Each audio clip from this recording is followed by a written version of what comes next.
This is a really enjoyable time for us to be able to share with you a really important event that's occurring as we are here and convening the work that we're doing. We heard some incredibly wonderful reports this morning from our outgoing fellows. And this is the most enjoyable time of the fellowship meeting for us to just be aware of the great work that these fellows do and have been doing for 19 years, 165 of them. So we've got the mental health bug out there in the universe, and it's in all kinds of communities and now globally as well.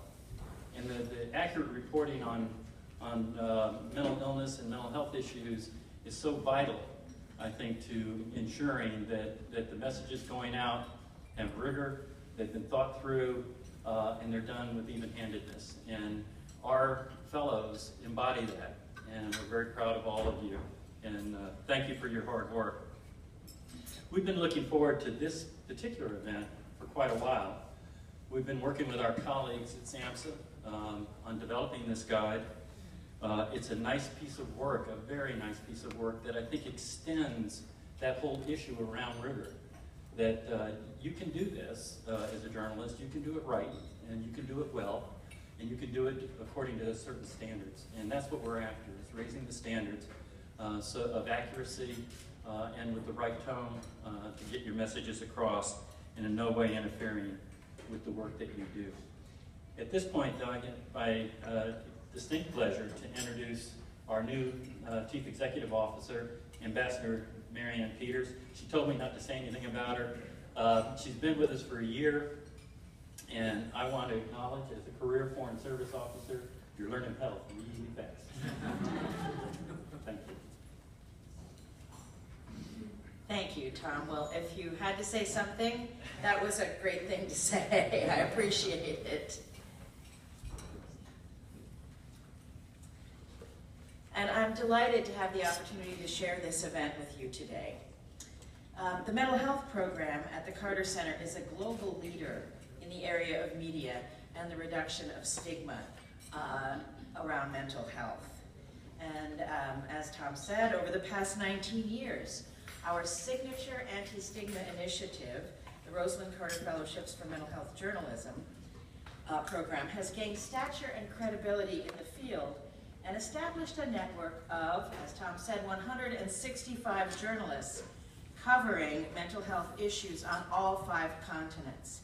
What I think is actually even more important is that our fellows have produced more than 1,500 mental health pieces during or after their fellowships, including books, television mini or full-length documentaries, and hundreds of newspaper, magazine, and online pieces, as well as thousands of hours of radio and television airtime, and creative uses of multimedia and social media. And I say that's more important, really, because every one of those products of one of our journalists reaches untold numbers of people. So I think the impact over these 19 years of nearly 165 journalists has been enormous. Media outlets have ranged from Forbes, CNN, NPR, the Washington Post, and PBS NewsHour to the Billings Gazette, that's Billings, Montana, and the Florida Courier. Where's the Florida Courier from? So large and small media outlets. And today we're here to launch the Carter Center Journalism Research Guide on Behavioral Health. The guide was developed in part with funding and technical expertise by the Federal Substance Abuse and Mental Health Services Administration, known informally and fondly as SAMHSA. And we're pleased to have 2 representatives from SAMHSA with us today. In addition, many other organizations and groups have reviewed this guide over the past 2 years, resulting in the small but powerful, as Mrs. Carter said this morning, small but powerful guide you have before you. Now, the purpose of the guide is to support journalists in depicting and reporting on mental health issues more accurately, because less sensationalized news can ultimately lead to the reduction of prejudice and discrimination against people living with behavioral health issues and reduce the burden on their loved ones. Today, with the assistance of the Carter Center Communications Office, SAMHSA, and other partners, we are proud to present the final guide titled The Carter Center Journalism Resource Guide on Behavioral Health. It would not exist without the support of our partners in this endeavor. And so we very much appreciate their support. Now it's my honor to introduce someone who really needs no introduction, particularly to